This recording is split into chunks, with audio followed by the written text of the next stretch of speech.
This is the transition that we're making.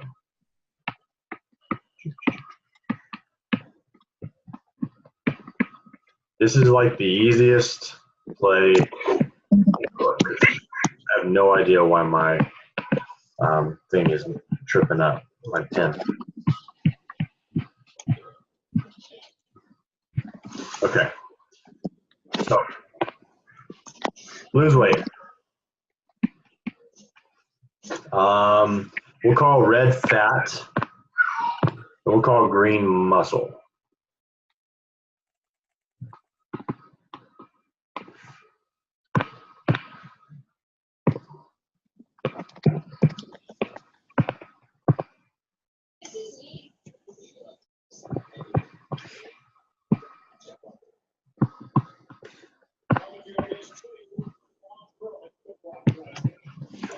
Okay, so this is the journey that we're all embarking on here.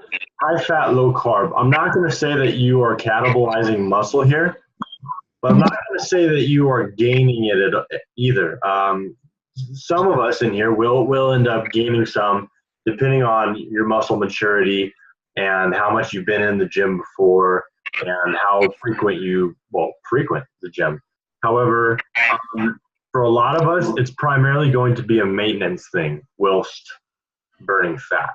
And so then we jump over to here and we do protein sparing modified fast. And protein sparing modified fast is high protein, low carb, and low fat. And that's so that we can make sure that we're maintaining, if not gaining slightly, muscle whilst losing fat. And this is an easy transition because you are still in ketosis. I'll explain this with pretty pictures here in a minute inside of your body. And then after protein sparing, let's just say we're at, let's just say Zach is right here. We just got done with PSMF. He's at 12% body fat. What's going to happen is we're then going to go over to the big brother, high carb, low fat, where we want to minimally gain, it's inevitable, minimally gain fat, but greatly gain muscle. And so this is, so say, you know, at the end of Zach's journey, we gained a whole poop ton of muscle, but we got to 15% body fat, which is nothing. And then you just repeat this cycle all over again. And until you're at the, say, desired weight and body fat that you want to be at. It's just a cycle. So you literally do cut, bulk, cut. And so your 225 at 12% here is not going to look anything like your 225 8% here. You're gonna be much bigger right here at 225. So that's the plan for a lot of us, say, with our goals. Yeah, but he's not gonna have that. Oh, well, he already opened it, so I guess it doesn't matter. So it's different, and that's just if you're. There's no more, buddy. Sure, can you share some with him? So 225, blah, blah, blah. If that's your goal, and your goal is to, you just had some. Okay, well, I promise I'll get you the biggest cup full of watered down juice ever here in about 20 minutes. So a lot of us have Thanksgiving and Christmas coming up. And a lot of us have families that do things for these holidays. Justin, does your family do anything for these holidays? Oh, yeah. Oh, yeah. I'm going to make the biggest thing of mac and cheese, and I'm the one that has to be tasked to make it because I make the famous mac and cheese ever since my grandma passed away, and I can't touch it. Well, okay. So let's draw some pretty pictures here. There's a lot of science behind this. I'll try to keep it to a minimum. No, the science is good. High fat, low carb. So one thing that you guys are doing here we'll just call this we'll call this your body and the blood. We'll call this blood.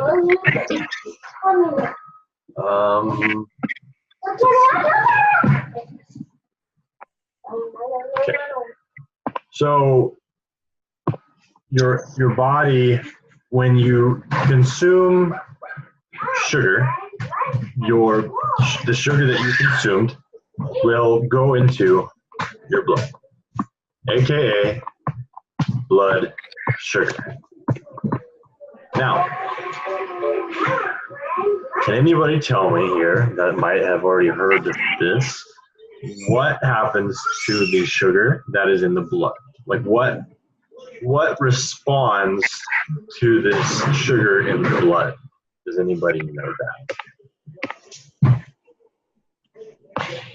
No, okay. So what happens is, let's do insulin. Its job is to do this. It's come in here, and it's to, let's just say, collect, for lack of a better word, and push.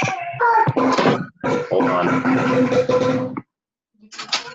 And push these guys into a store site, which is either two things. It's either three. It's going to either be utilized as muscle or just energy, period. Energy to breathe, energy to sweat, energy to run. It's going to be utilized by the muscles to do those functions. And, or the last number three, it's going to be stored as fat in a fat cell. And that is its job. So what happens is, on a keto diet or a high-fat, low-carb diet, the amount of insulin that one uses is 0 to none, because blood sugar, which is going to be BS. You need to get a new battery for this thing. Your blood sugar is going to be drastically low as well. So why this is going to be amazing for Justin over the holidays is because when he creates his masterpiece and he's looking over it, he's drooling, and he says, you know what? Screw it, Tyler, I'll restart on Monday, bro. So he takes a huge heaping help of macaroni, slams it down. Now, what do you think initially, Justin, is going to happen when you do that? My insulin levels are going to spike. Blood sugar is going to spike. Yes. However,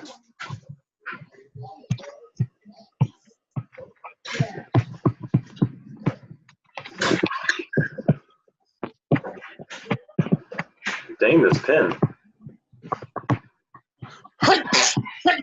Oh, bless you. Bless you. Thank you. Okay, well, I'm sorry for the pin, but pre-keto, post-keto.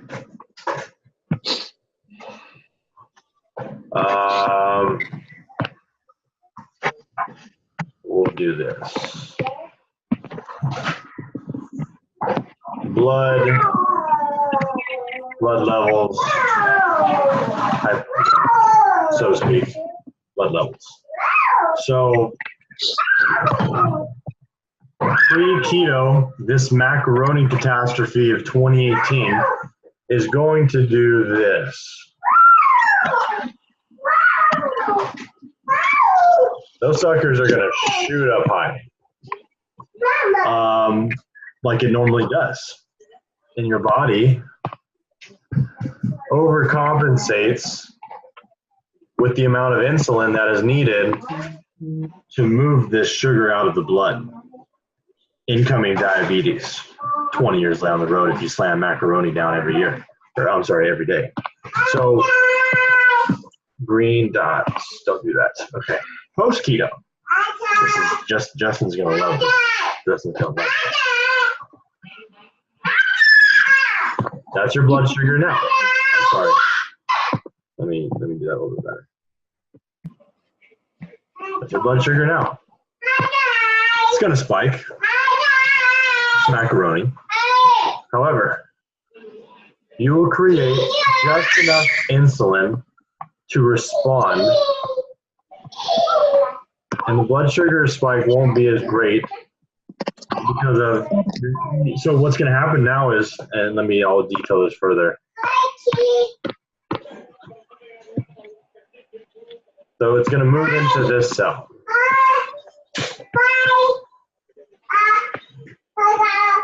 The overcompensation of insulin messes up a whole lot of stuff along the way, like receptors and such, and then over time, your body is not very effective at utilizing insulin, and then obviously some bad stuff starts to happen. However, right in here, what's going to happen is you're not going to actually have that much sugar in the cell, which this is a bad thing, because the more sugar that you have in your blood, obviously, again, diabetes or pre-diabetes. And so what tends to happen over here, and you're like, dude, why is this any better? Why do you want this? Because the sugar is not in your blood anymore. It's not messing anything up. It's just going to be utilized as either fuel or fat. So your body goes into this state where the cells are like thirsty almost for the sugar, and they pretty much just absorb it all in this kind of way. Like when we're doing keto anyways, and this happens, the tendency, Caesar. So this is going to be beneficial for Justin. Hey guys, to just slam down that macaroni, because his cells are going to just absorb it, and he's going to utilize it primarily, say, the next day on a sick workout or something. So the repercussions are very minimal, is what I'm trying to say. So a cheat day, or even a cheat meal, is not detrimental. Okay.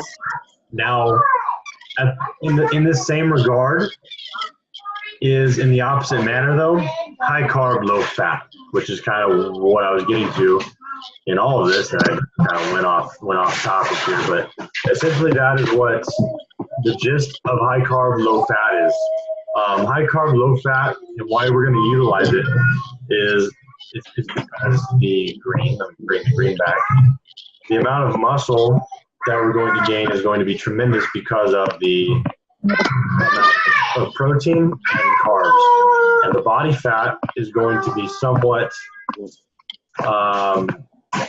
geez Louise, is going to be somewhat not detrimental. We're going to gain some, but it's not going to be terrible because of the fat being so low. So all in all, that is essentially why we're going to do high carb, low fat eventually, to kind of get you into the more normal, and I hate using this word, balanced lifestyle. Fruits, potatoes, rice, tortillas, macaroni and cheese, except macaroni and cheese has a lot of fat in it as well. But anyways, essentially the reason that these things work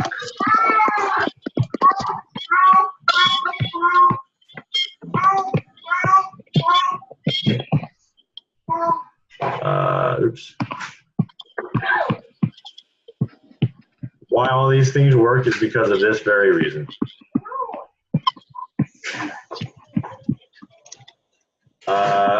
Protein is high, carbs are high, protein is high, fat is high. So this is a cell.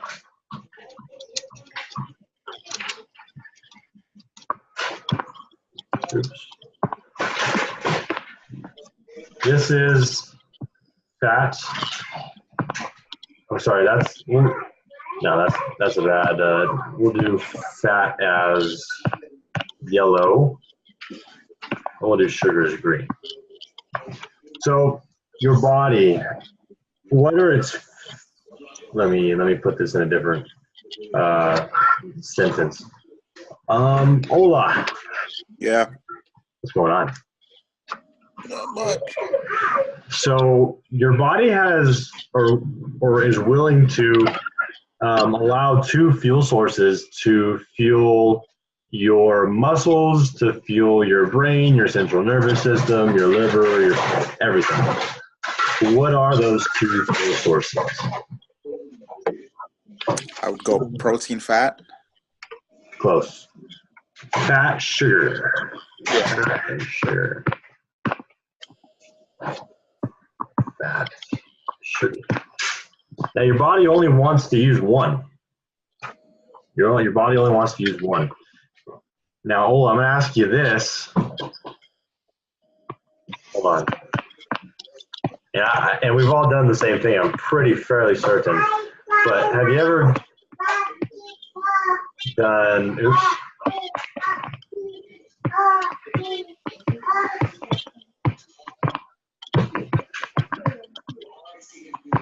Have you ever had that in one day? Yeah. Okay, now we're talking. So, donuts and pizza. What? Perfect breakfast. Heck yeah. What is the contents of a donut? I mean, do you know offhand like how much fat, or do you know if there's fat or carbs or both in a donut? Yeah. Would you say both? You'd say both, right? Yeah. Yeah. Okay. Now what about pizza? Oh, hell yeah. Okay. So do you think your body is like, hey, let's just use both these suckers. Let's just do it. Do you think that happens? No, it uses one or the other. You're correct. What do you think it uses first? The sugar. Exactly. Yeah. Uses the sugar. Uses sugar, yeah. Now, what do you think might be stored then? Fat. Okay. Why these diets work and why our diets never worked in the past is because we didn't track our food, but more importantly, it wasn't because of the lack of tracking. It was honestly just because of the contents of the food. Because we tend to opt for, say, yogurt or apples or even a cheese stick. You might even have an apple and a cheese stick in one meal as a snack. That would be the equivalent to a donut, just so we're clear here. So if anybody ever sees somebody at work or I don't know, anywhere, but maybe at work, there's probably more natural, so nobody slaps you upside the head.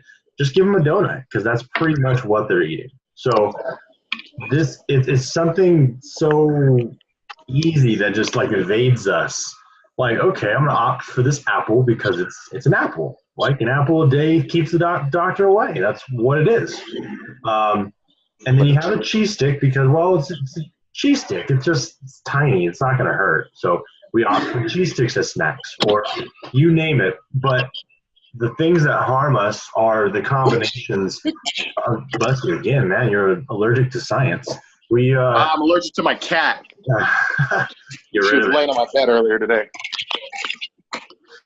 I have a cat. He's outside. So high fat, low carb, high carb, low fat, protein sparing. These all work because of this very simple reason. We're only using one fuel source. Protein is a fuel source that, yes? He hit himself? I'm not sure what she's trying to tell me. High protein, or protein in general. Does anybody know off the top of their head what protein is used for primarily? Repairs? Yes.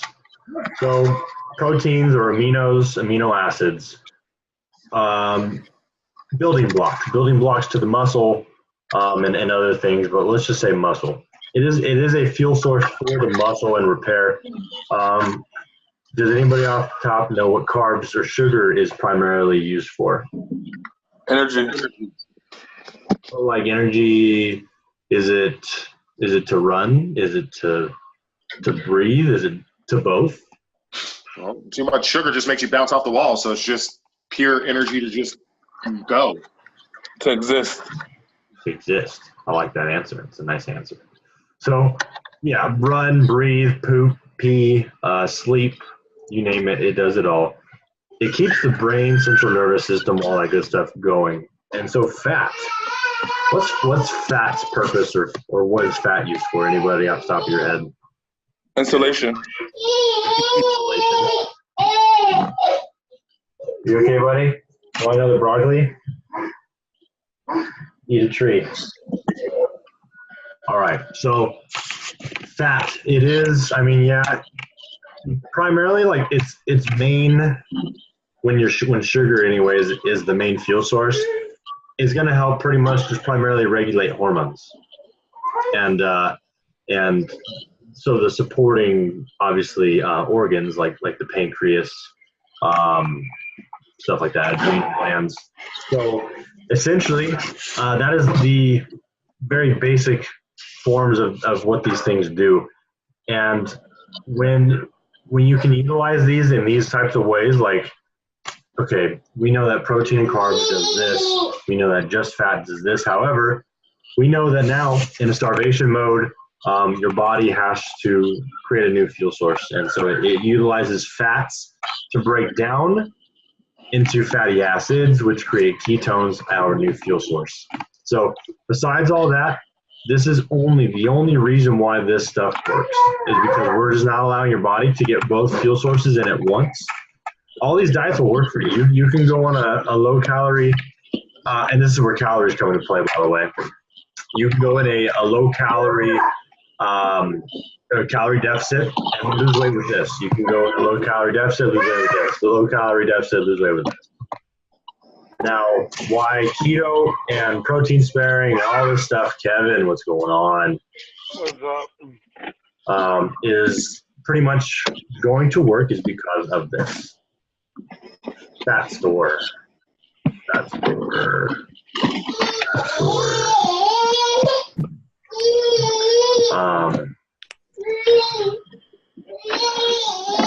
Liver fuel. So I've already kind of iterated this.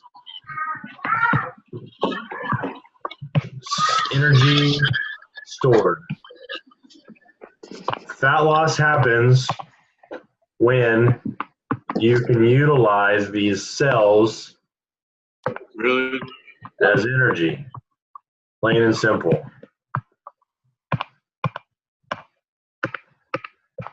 Fat comes out. And it goes, we know now where it goes.